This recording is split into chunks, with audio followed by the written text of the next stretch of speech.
Comrade Stalin, their tanks arrive faster than we can count them. American steel saves Mother Russia, but I don't understand how they build this much while fighting on two fronts. The Shermans they send us are better than our own T-34s, and they treat them like disposable equipment. Are Americans this wealthy? Or are we this poor? These bewildered words were written by 31-year-old Soviet General Viktor Petrov in his secret diary during the winter of 1943, as American Lend-Lease equipment began flooding into the Soviet Union. His hands still bore the frostbite scars from the Battle of Stalingrad. His eyes carried the exhaustion of fighting the Wehrmacht for 2 brutal years. But what he witnessed rolling off American transport ships would challenge everything he believed about capitalism, socialism, and the true balance of industrial power in the modern world. What Viktor experienced wasn't just military aid. It was his first glimpse into American productive capacity that dwarfed Soviet industrial achievements despite decades of 5-year plans and communist economic theory. The United States was supposedly a decadent capitalist nation focused on profit rather than progress. Yet here they were providing military equipment to their communist allies with a generosity and efficiency that exceeded anything the Soviet system had ever produced for its own forces. Today you'll hear the complete story through Viktor's classified diary, discovered in 1991 when KGB archives were opened following the Soviet collapse. His pages reveal not just the shock of American industrial might, but a profound questioning of communist ideology that occurred as Soviet officers realized their capitalist allies possessed organizational and productive capabilities that their own socialist system could not match, despite claiming theoretical superiority. If these revelations about how industrial abundance can reshape ideological beliefs move you, please subscribe to our channel for more untold stories of how World War II challenged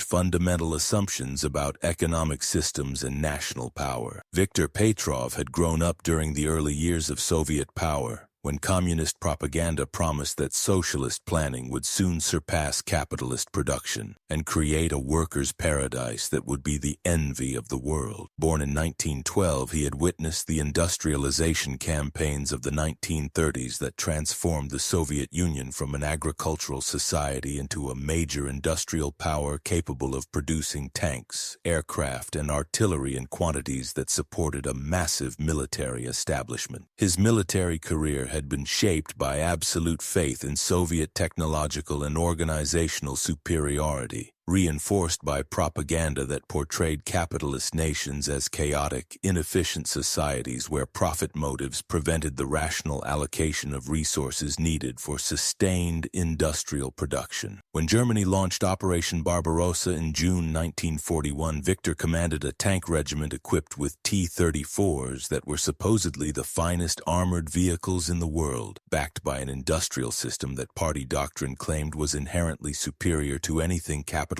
competitors could achieve. The reality of the German invasion had shattered many Soviet assumptions about military preparedness and industrial capacity. Despite years of massive defense spending and industrial development, the Red Army found itself overwhelmed by Wehrmacht tactics, equipment, and logistics that revealed serious deficiencies in Soviet military planning and production quality. Viktor's own regiment was nearly destroyed in the first weeks of fighting, not because Soviet equipment was inferior in design, but because production standards and maintenance systems could not support sustained combat operations against a well-organized enemy. The retreat from the border territories had been a nightmare of equipment failures, supply shortages, and organizational chaos that contradicted everything Viktor had been taught about socialist efficiency and planning superiority. Tanks broke down for lack of spare parts, artillery units ran out of ammunition, and entire divisions became combat ineffective because the logistical system could not maintain equipment in working condition under the stress of mobile warfare. The industrial achievements that party propaganda celebrated seemed meaningless when they could not be translated into battlefield effectiveness. By the time Viktor's forces reached the outskirts of Moscow in late 1941, the Red Army had lost millions of men and thousands of tanks, aircraft, and artillery pieces that represented years of Soviet industrial production. The German advance had been slowed not by Soviet equipment superiority, but by the determination of individual soldiers fighting with whatever weapons remained functional. The gap between communist theory and military reality had become impossible to ignore, creating doubt about fundamental assumptions that had shaped Viktor's entire worldview. The winter battles around Moscow had provided time for Soviet forces to regroup and re-equip, but the industrial base needed to replace lost equipment was struggling to meet demand while simultaneously relocating factories eastward to escape German bombing. It was during this period of desperate need that rumors began circulating about American aid that would soon arrive to support Soviet resistance. Viktor initially dismissed these reports as propaganda designed to boost morale, unable to believe that capitalist America would provide significant assistance to its communist ally. The first American Lend-Lease shipments began reaching Soviet ports in late 1941. But it wasn't until early 1942 that Viktor Petrov encountered the equipment personally during the planning stages of what would become the Battle of Stalingrad. As a newly promoted general responsible for armored operations, Viktor was summoned to examine American tanks that had arrived via the dangerous Arctic convoy route to Murmansk. What he found waiting in the rail yards challenged every assumption he held about American industrial capabilities and the supposed superiority of socialist production methods. The Sherman tanks that filled the loading platforms were immediately impressive in ways that went beyond their technical specifications. Each vehicle showed evidence of manufacturing precision that exceeded Soviet production standards, with consistent paint application, properly aligned components, and documentation that included detailed maintenance manuals translated into Russian. The Americans had not simply shipped military equipment. They had provided complete operational systems that demonstrated organizational capabilities Viktor had never witnessed in Soviet industry. More shocking than the quality was the quantity. Train after train arrived carrying not just tanks but trucks, aircraft, communications equipment, medical supplies, and even food that suggested American production capacity operated on a scale that dwarfed Soviet industrial achievements despite fighting a global war on multiple fronts simultaneously. Viktor calculated that the equipment arriving in a single week exceeded what many Soviet factories produced in an entire year. Yet American sources indicated this was merely routine production that would continue indefinitely. The documentation accompanying each shipment revealed another layer of American organizational sophistication that contradicted communist theories about capitalist inefficiency. Every piece of equipment included detailed specifications, maintenance schedules, spare parts inventories, and training materials that demonstrated systematic approaches to military logistics that Soviet commanders could only dream of implementing. The Americans had apparently solved problems of standardization, quality control, and supply chain management that continued to plague Soviet industry. Despite decades of central planning, Viktor's initial inspection of a Sherman tank provided specific evidence of American manufacturing superiority that was impossible to dismiss or explain away through ideological analysis. The transmission operated more smoothly than comparable Soviet models. The radio equipment provided clearer communication over longer distances, and the armor plating showed consistent thickness and metallurgical quality that Soviet factories struggled to achieve. Most importantly, the entire vehicle had been designed for ease of maintenance and repair, with components that could be replaced quickly by ordinary mechanics rather than factory specialists. But perhaps most unsettling was the casual abundance with which Americans approached military equipment. Soviet doctrine emphasized conservation and careful maintenance of precious resources, yet American procedures suggested that equipment was expected to be replaced regularly rather than repaired indefinitely. The spare parts inventory that accompanied each shipment included components that Soviet forces would have fabricated locally or done without entirely. This approach implied industrial capacity so vast that waste was acceptable if it simplified operations and improved combat effectiveness.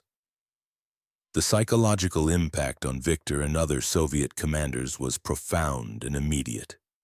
They had been taught that socialist planning would inevitably surpass capitalist production through superior organization and worker motivation. Yet here was evidence that American industry was not just competitive, but demonstrably superior in almost every measurable category. The cognitive dissonance created by this discovery forced Viktor to question fundamental assumptions about economic systems that had shaped his entire adult life. As the Battle of Stalingrad began in August 1942, Viktor Petrov found himself commanding a mixed force of Soviet T-34s and American Sherman tanks that provided a direct comparison between socialist and capitalist military production. The performance differences that emerged during months of urban combat were so dramatic that Viktor began documenting them in his classified diary, creating a record that would later provide historians with detailed evidence of Lend-Lease impact on Soviet military effectiveness and ideological confidence. The reliability differential between American and Soviet equipment became apparent within days of heavy fighting. While T-34s required constant maintenance to remain operational, Sherman tanks continued functioning under conditions that would have disabled comparable Soviet vehicles. The American tanks used standardized components that could be repaired or replaced by ordinary mechanics, while Soviet equipment often required specialized knowledge and tools that were unavailable in combat conditions. Viktor noted that his Sherman units maintained higher operational readiness rates despite facing identical combat stresses. More significant than mechanical reliability was the sophistication of American manufacturing systems that became evident through daily operation. Sherman tanks included features that demonstrated systematic approaches to human factors engineering, controls positioned for optimal crew efficiency, visibility aids that improved battlefield awareness, and communication systems that enhanced coordination between vehicles. Soviet designs emphasized raw performance over operator considerations, reflecting production philosophies that prioritized theoretical capability over practical usability. The ammunition and fuel quality provided with American equipment exceeded Soviet standards to such a degree that Viktor initially suspected the samples were specially prepared for demonstration purposes. American tank shells showed consistent ballistic performance and reliability, while comparable Soviet ammunition exhibited significant variations that affected accuracy and effectiveness. Even more impressive was the fuel that arrived with American equipment, refined to specifications that reduced engine wear and improved performance under extreme operating conditions. Did you know that Soviet generals often preferred American Lend-Lease equipment over their own domestically produced weapons? The quality differential was so significant that elite units specifically requested American tanks and aircraft despite party doctrine emphasizing Soviet technological superiority. The logistical support systems that accompanied American equipment revealed organizational capabilities that challenged Viktor's understanding of how large-scale military operations could be sustained.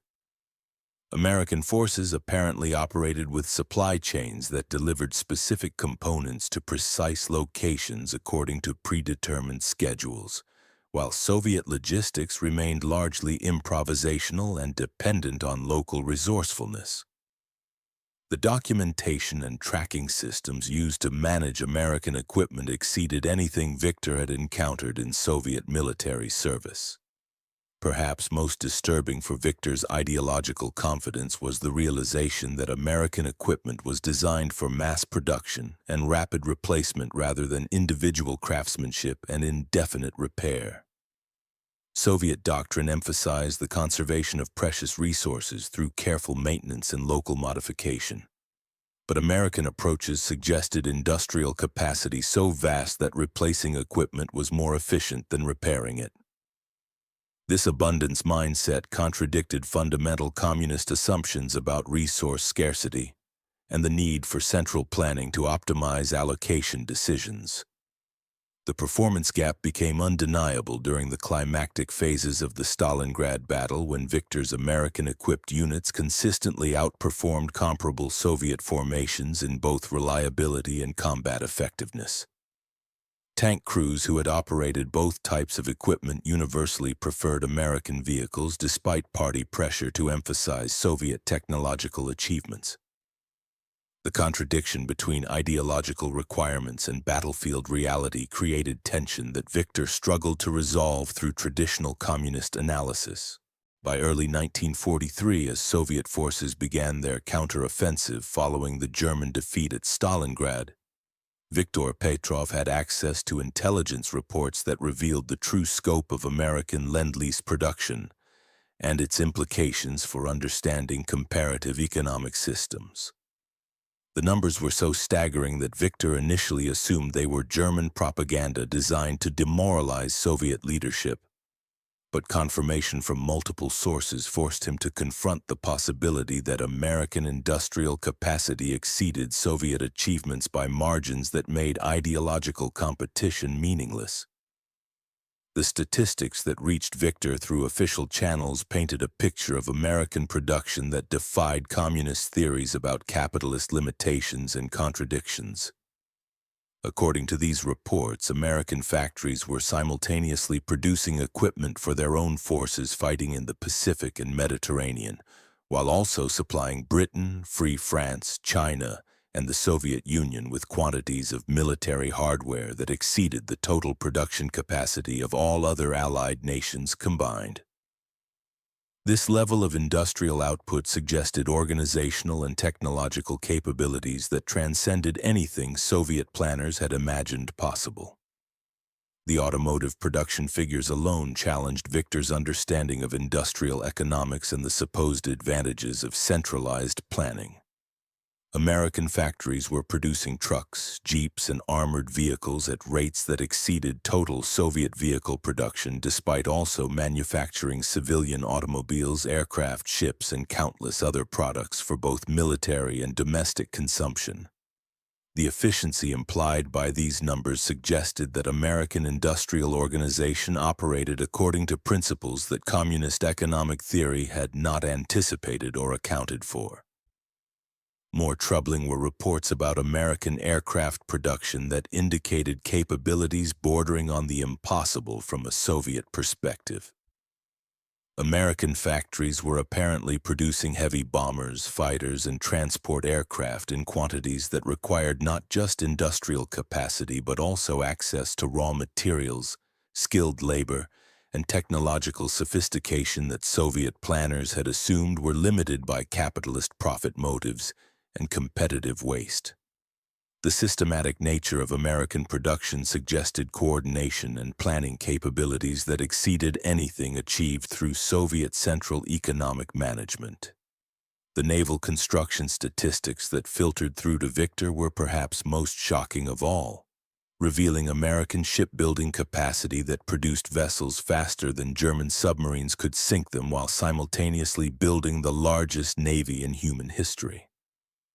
Liberty ships were being launched at rates of multiple vessels per day, while aircraft carriers, battleships, and destroyers rolled off assembly lines with clockwork regularity. This maritime industrial achievement alone represented productive capacity that exceeded the total industrial output of most nations. But beyond the raw numbers was evidence of American technological innovation and quality control that challenged Soviet assumptions about the relationship between profit motives and scientific advancement. American equipment incorporated design features and manufacturing techniques that suggested research and development capabilities operating at scales Soviet industry could not match. The systematic approach to improvement and standardization evident in American military hardware contradicted theories about capitalist short-term thinking and competitive inefficiency. Viktor began to understand that American Lend-Lease generosity was not evidence of capitalist desperation or propaganda manipulation, but rather a casual demonstration of productive surplus that existed even while fighting a global war. The United States could afford to equip its allies because American industrial capacity was so vast that supporting multiple armies simultaneously represented a manageable allocation of resources rather than a significant sacrifice requiring careful consideration and planning.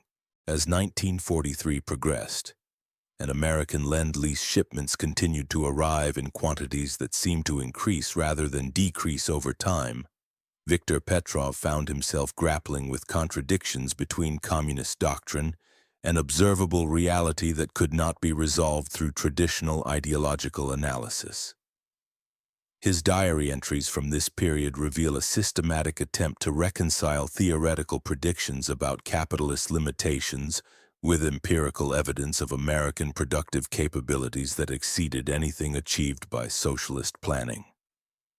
The personal transformation Viktor experienced was complicated by his continued loyalty to the Soviet system and genuine belief in communism principles that had shaped his entire adult life.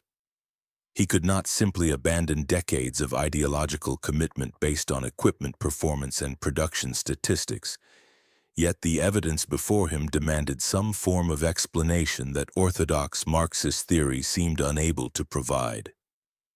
The cognitive dissonance created by this situation forced Viktor to develop increasingly complex rationalizations that preserved communist doctrine while acknowledging American achievements. One approach Viktor explored in his diary was the argument that American productive capacity represented historical accident rather than systematic advantage, suggesting that geographic isolation, natural resources, and demographic factors had created temporary conditions that allowed capitalist methods to achieve unusual success. This explanation preserved theoretical frameworks while acknowledging empirical observations, but it required Viktor to dismiss the systematic and sustained nature of American industrial achievement as mere coincidence rather than evidence of superior organizational methods. Another rationalization Viktor attempted involved arguments about different stages of capitalist development, suggesting that American abundance represented the peak phase of capitalist accumulation that would inevitably collapse due to internal contradictions and competitive pressures. This analysis allowed Viktor to maintain faith in ultimate communist victory while explaining current American advantages as temporary phenomena that Soviet planning would eventually surpass through superior long-term organization and worker dedication. But perhaps most troubling for Viktor was the gradual realization that American soldiers and workers seemed to share benefits from their productive system in ways that contradicted communist predictions about capitalist exploitation and working-class immiseration. The quality of American equipment suggested that significant resources were invested in protecting and supporting ordinary soldiers, rather than maximizing profits for capitalist elites. This observation challenged fundamental assumptions about the relationship between economic systems and social welfare that formed the foundation of communist political theory. The letters Viktor received from Soviet soldiers who had visited American facilities or worked with American personnel provided additional evidence that contradicted ideological expectations about capitalist society and worker conditions. These reports described American military organization that emphasized individual initiative and technological innovation rather than rigid hierarchy and unquestioning obedience, yet somehow achieved coordination and effectiveness that exceeded comparable Soviet units despite apparent lack of central control and ideological discipline. How do you think exposure to American industrial capabilities affected Soviet military leaders who had been taught that socialism was inherently superior to capitalism? Viktor's diary suggests this created profound psychological stress for officers whose entire worldview was challenged by undeniable evidence. Viktor's attempts to maintain ideological coherence while acknowledging American achievements led him to develop increasingly sophisticated arguments about the temporary nature of capitalist success and the inevitable triumph of socialist planning over market mechanisms. These mental gymnastics preserved his communist commitment while allowing him to function effectively as a military commander, using American equipment that was demonstrably superior to Soviet alternatives. The psychological cost of this intellectual compartmentalization was evident in diary entries that revealed growing doubts about fundamental assumptions he had never previously questioned. The end of World War II in May 1945 brought victory for the Soviet Union. But for Viktor Petrov, triumph was complicated by the knowledge that American Lend-Lease assistance had been crucial to defeating Nazi Germany. His diary entries from the final months of fighting reveal a man struggling to reconcile Soviet propaganda about the Great Patriotic War, with his first-hand experience of American material support that had enabled Red Army success. The cognitive dissonance between official narratives and personal observation would influence Viktor's understanding of the Cold War tensions that emerged immediately after the defeat of their common enemy. The statistics Viktor compiled about American assistance to the Soviet war effort were staggering in their scope and implications for understanding the true balance of power between the communist and capitalist worlds. According to his calculations, the United States had provided over 400,000 trucks and jeeps, 14,000 aircraft, 7,000 tanks, and billions of dollars worth of industrial equipment, raw materials, and food supplies that sustained Soviet resistance during the most critical phases of the conflict. This level of assistance represented productive capacity that dwarfed Soviet industrial achievements despite 4 decades of communist development. More troubling than the quantity of aid was the quality differential that had become apparent through direct comparison between American and Soviet equipment used in identical combat conditions. Viktor's units consistently performed better when equipped with American vehicles, weapons, and communications gear, suggesting that capitalist production methods achieved standards of reliability and effectiveness that socialist planning had not been able to match despite theoretical advantages of central coordination and worker motivation. The technological sophistication evident in American equipment challenged Viktor's understanding of the relationship between economic systems and scientific advancement. Communist theory predicted that profit motives and competitive waste would hinder technological development. Yet American industry had produced innovations in metallurgy, electronics, and manufacturing techniques that exceeded anything achieved in Soviet research institutes.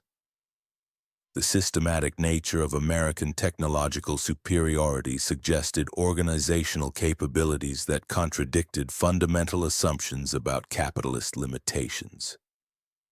Perhaps most significantly, Viktor had observed that American Lend-Lease assistance was provided without apparent expectation of political concessions or ideological conversion, contradicting Soviet predictions about capitalist expansion and imperial domination.